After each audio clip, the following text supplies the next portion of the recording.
Você que é empresário, você está preparado para enfrentar as maiores dificuldades dentro da tua empresa? A gente está acostumado a se preocupar com dificuldades como gestão financeira, como falta de clientes. Mas você está pensando em casar? Você tem sócio dentro da tua empresa? E se acontecer alguma coisa com o teu sócio? É isso que você vai descobrir no programa de hoje.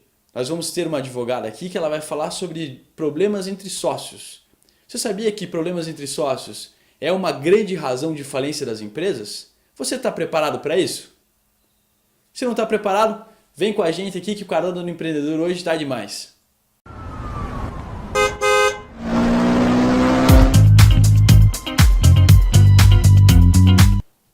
Olá meu amigo, olá minha amiga do Carona do Empreendedor. Aqui quem está falando é o teu apresentador Felipe Macanhão. E hoje eu estou com uma convidada, Monique. Tudo bom, Monique? Tudo bem, bom dia, gente. Para mim é uma honra, um prazer muito grande estar aqui com vocês. Hoje eu vou conversar um pouquinho com vocês sobre separações entre sócios de empresas, divórcios e como proceder numa situação como essa. Para quem não sabe, o Carona do Empreendedor passou por problemas técnicos aí, a gente tentou gravar, é a segunda vez, da segunda vez vai sair bem melhor. Bom, mas chega de papo, vamos direto ao assunto. Monique, como uma entrevistada nossa já estava falando, a Laísa, ela comentou que um dos grandes problemas que a gente tem nas empresas, de falência das empresas, às vezes não é problemas financeiros, não é problema de falta de cliente, falta de venda ou uma má gestão. Às vezes o problema que acontece para a falência da empresa é uma separação de sócios. Exato. Então um dos casos que mais acontece, você tem duas pessoas que são sócios de uma empresa, são amigos, e eles têm um vínculo, é quase um casamento isso, né? Exatamente. E acontece um problema entre eles, um não quer mais tocar a empresa, ou uma das pessoas está com má conduta, começa a fazer atividades que a outra pessoa não concorda e precisa acontecer uma separação ali entre as duas pessoas. E a empresa muitas vezes não tem caixa para pagar a saída do outro sócio. Exato. E a empresa acaba pagando o pato, a empresa acaba indo à falência por causa dessa separação. Acontece Exatamente. muito isso? Gente, com certeza, acontece muito, é uma situação muito complicada porque o que acontece? É muito comum que no início de uma vida em comum entre cônjuges, entre pessoas, entre casais, eles constituam uma empresa e passam a ser sócios a partir daí, né? Então, assim, quais são os cuidados? Porque, assim, quando tá tudo bem, maravilha, tudo tá bem. O problema é quando ocorre uma briga, um desentendimento entre essas pessoas e daí a coisa começa a complicar. Porque o que vai fazer com essa empresa? Não dá para dividir a empresa no meio e ficar cada um com uma parte, né? Então, eu vou passar algumas dicas aqui que são interessantes para você se preparar preventivamente, antes de acontecer esse problema, que são as seguintes. É interessante você pensar que antes de casar, você pode fazer um pacto antinupcial. É um documento, é uma escritura pública feita em cartório, onde você pode alinhar se numa eventual separação ou divórcio, como é que vai ficar a questão da separação do patrimônio, certo? Porque se você constrói uma vida em comum com alguém, você vai poder, quando você se separar, dividir esse patrimônio. É justo, né? É muito justo, porque os dois empenharam esforços para aquele bem comum. Só que com a empresa, a gente não pode dividir como eu comentei aqui com vocês. Então, o que é interessante? No pacto, dá para você alinhar o seguinte. Por exemplo, duas pessoas são casadas, só que somente um deles empreendeu e trabalhou naquela empresa. O outro simplesmente emprestou o nome momentaneamente. Certo? Deu aquele apoio em casa, assim, só, né? Deu aquele apoio em casa, de repente essa pessoa tinha um outro emprego, então ela não se dedicava diretamente àquela empresa, certo? Ou também optou por cuidar da condução e da criação dos filhos, então ela emprestou o nome dela. É possível colocar no acordo, por exemplo, que em caso de separação ou divórcio, o cônjuge que empreendeu, que criou a empresa, fique com a empresa, certo? E a esposa ou o marido que não participou desse processo todo, que ele fique com outros bens. Isso tudo é possível você já estipular no pacto antinupcial, porque já evita uma série de problemas. Legal. Vamos, só pra gente colocar um exemplo, né, bem legal. Eu lembro de uma situação que aconteceu comigo, né, acredito que foi no ano passado, né, depois de alguns anos empreendendo junto com um sócio, eu vi que a gente não estava concordando em algumas ideias e que seria mais interessante acontecer uma separação, porque eu queria levar a empresa para um lado e o meu sócio queria levar a empresa para o outro. Eu, no meu caso, levei sócio, que meu sócio era muito gente boa, Sim. né? E fez uma saída tranquila, né? Ó, Cimei, ó, obrigado. Você foi super tranquilo, foi super gente boa comigo. Ó, se estiver assistindo aí também, ó. Fez uma saída bem tranquila. Sim. Então eu não tive problemas com a empresa. A gente simplesmente colocou que algumas despesas iam ser pagas, né? Os deveres dele iam ser pagos para ele. E esses deveres foram parcelados, então foi bem tranquilo. Sim. E a empresa continuou de pé. Mas eu sei que muitas vezes acontece, que nem eu vejo aqui no meu próprio bairro, aconteceu com material de construção, onde se separaram, né? As duas pessoas se separaram e uma pessoa não queria mais trabalhar na área. Né? Às vezes rola uma raiva, né, entre as duas pessoas. Sim. E a pessoa fala assim, não, eu quero sair, então, mas se você quiser me tirar, então eu quero que você me pague já. Como é que Sim. funciona isso? Gente, esse exemplo que ele está trazendo é muito interessante porque, assim, quando você tem um sócio, que é um cônjuge, por exemplo, que é o teu parceiro de vida, numa eventual separação pode acontecer um desentendimento porque você tem um sentimento ali que é diferente, não é uma relação totalmente profissional, você tem sentimento.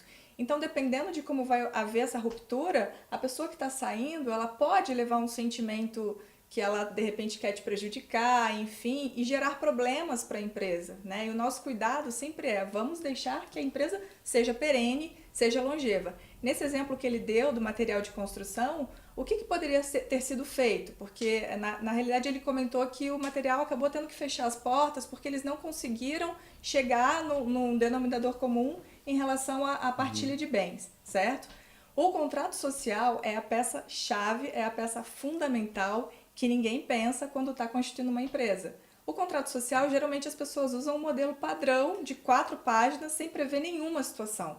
A verdade é que todo mundo acha que o contrato social é algo padrão e que é feito pelo contador e que ele tem que ser padrão, tem que ser daquele jeito. Exato. E não pode ser assim, gente, porque assim, inúmeras situações podem acontecer. No caso de uma separação de sócios, por exemplo, a gente pode prever no contrato social que nessa ruptura o sócio ele vai sair da empresa, vai receber a apuração de haveres dele, né, que é o montante que ele tem direito, porque de fato ele contribuiu com o esforço em comum durante a vida conjugal, mas que esse pagamento seja feito de maneira parcelada, por exemplo. Porque se o contrato social nada diz sobre esse tema, o pagamento tem que ocorrer em 90 dias. Será que o sócio remanescente, que é aquele sócio que está ficando na sociedade, tem dinheiro para pagar o sócio que está saindo? Será que a sociedade é saudável para isso, para fazer esse pagamento? Então, gente, a gente tem essa liberdade de colocar tudo isso no contrato social. Então, é muito importante ter um contrato social muito bem elaborado, com critério de apuração de haveres, com datas, porque se você não coloca, você fica à mercê de um eventual entendimento de qualquer pessoa. Se esse problema chega no judiciário, por exemplo, como um litígio, o juiz é que vai escolher o melhor caminho e geralmente ele vai usar o Código Civil, que tem critérios bem amarradinhos e complicados, que pode realmente levar uma empresa à falência. Então, para finalizar aqui, Monique, umas 4 dicas que você poderia dar, só resumindo tudo que você colocou, nesses seguintes casos.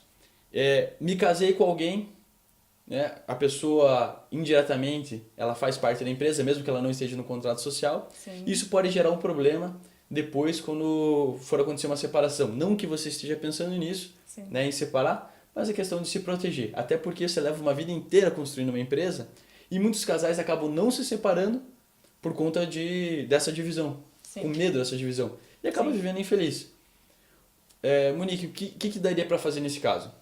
Bom, eu diria o seguinte, se você constituir uma sociedade com um cônjuge, por exemplo, tem que alinhar tudo isso no contrato social. Se você conseguir fazer um pacto antinupcial, que é antes do casamento, façam, porque é maravilhoso, ajuda demais numa eventual separação. Lógico que ninguém casa pensando em se separar, mas temos que ser razoáveis e colocar tudo isso por escrito.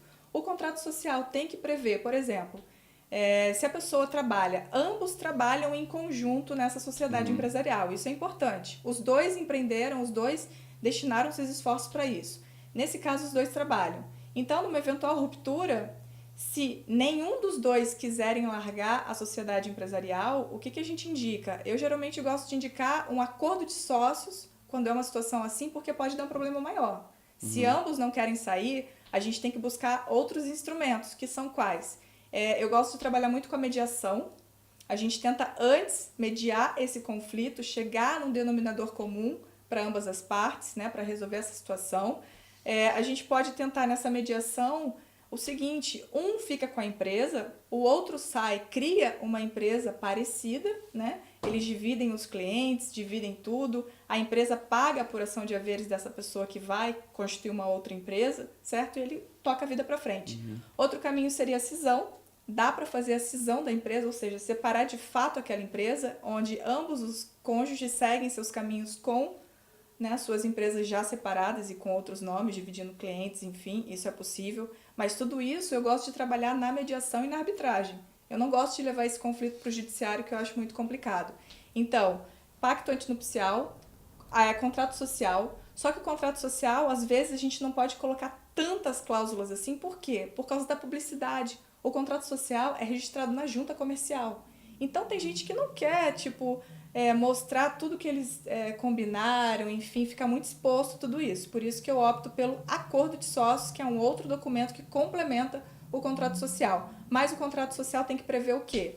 Cláusula de administração, contendo os poderes que os sócios e os administradores têm, porque não necessariamente eu que sou sócia, vou ser administradora da empresa. Eu posso dar esses poderes para uma pessoa que me ajuda a administrar o negócio. Só que eu preciso colocar alçadas, limites de alçadas. Por exemplo, ele pode pagar contas até o valor de R$100 mil. Acima disso, tem que haver assinatura de 2 administradores, 3 administradores, e acima de um parâmetro que é elencado no contrato social, eu chamo uma reunião de sócios para eles decidirem. Isso fica muito seguro, fica muito amarrado. Eu gosto de colocar as cláusulas de exclusão de sócios, isso é extremamente importante. Direito de retirada, se alguém quiser sair da sociedade, eu também elenco lá. Separação, divórcio e falecimento, eu também elenco lá. Apuração de haveres, como que eu faço para apurar os haveres? Como é que eu pago esses haveres? Quando que eu pago esses haveres? Qual o critério de avaliação de haveres? Aonde que eu vou fazer essa avaliação? Eu sei que é cláusula pra caramba, gente, mas assim, depois flui muito tranquilamente. Não tem briga. É difícil ter uma briga quando a gente já alinhou tudo isso. Outra cláusula importante também que as pessoas não pensam e geralmente não tem nos contratos, se você tem uma sociedade limitada, uma cláusula que eu gosto muito é a distribuição desproporcional de lucros. Essa cláusula é incrível. Por quê? Eu, por exemplo, posso ter 10% da empresa, você tem 90%. Só que a gente está trabalhando tão, né, tá se dedicando tanto, a gente teve boas ideias e tal. Teve um mês que a gente estourou o faturamento, foi muito bom porque a gente se uniu, de verdade. Mesmo eu tendo 10% e ele tendo 90%, com a distribuição desproporcional de lucros, a gente pode alinhar que você recebe 50% e eu recebo 50%. E tá tudo bem, não vai ter problema nenhum. Mas isso só pode ser feito se tiver essa cláusula. Se não tiver, esqueça. Tá? E mediação e arbitragem eu também gosto de colocar no contrato social. Então, essas são cláusulas que eu defino como importantes, porque um outro problema também que acontece é no falecimento de um sócio, onde os herdeiros querem entrar na sociedade, participar dessa sociedade. Isso pode trazer muito problema para os sócios que estão na sociedade. Por quê? Porque não tem uma afeição com aquela pessoa que está entrando. A minha afeição era com você, não era com teu filho, certo? É só porque o pai é um bom empresário ou um bom operador, um bom administrador, isso não quer dizer que o filho esteja preparado para isso. Exatamente. Essa é a palavra, preparação. Então, a gente também pode alinhar no contrato social o seguinte, que os herdeiros vão receber os seus haveres, no caso de falecimento, mas eles não vão entrar na sociedade, porque os sócios, eles não têm afeição com o filho do sócio que faleceu, certo? Então, isso é muito importante para evitar desgastes. E, gente, essas cláusulas, em geral, dificilmente estão nos contratos sociais. É impressionante. Não, na verdade, dificilmente, acho que você está sendo até otimista. Porque eu nunca tinha visto, até a gente conversar, eu nunca tinha visto, eu não sabia das possibilidades, né, da possibilidade de colocar isso dentro de um contrato social. Eu acredito que a maior dica para vocês que estão aí em casa é procure um advogado, né? Sim. Porque a gente precisa cada vez mais no Brasil valorizar os profissionais que a gente tem.